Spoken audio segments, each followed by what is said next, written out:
Hi guys, Chris here. So the new drone regulations have been postponed until the 21st of April of this year, but what is the new remote ID module going to look like? For camera drone operators, not much is going to change, but for FPV pilots, your on-screen display is going to have an indicator of the status of your remote ID module.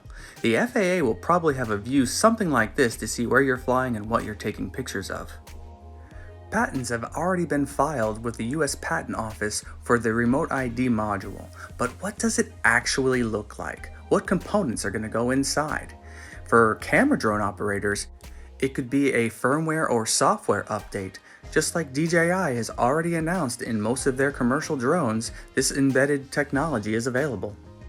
Modules like this have already been on the market since 2016, pretty light, but the FAA says they want GPS embedded in there. So how much is one of these going to weigh? Typically, they say about 20 to 50 grams. Not only will this remote ID module have to report your drone's current location, but it will also have to report your operator's current location as well. Some commercial developers of the Remote ID module have already started to incorporate the Raspberry Pi module, but that would be extremely heavy. But a simple solution would just be stay under 250 grams, then you won't have to worry about it. Thanks for watching, guys.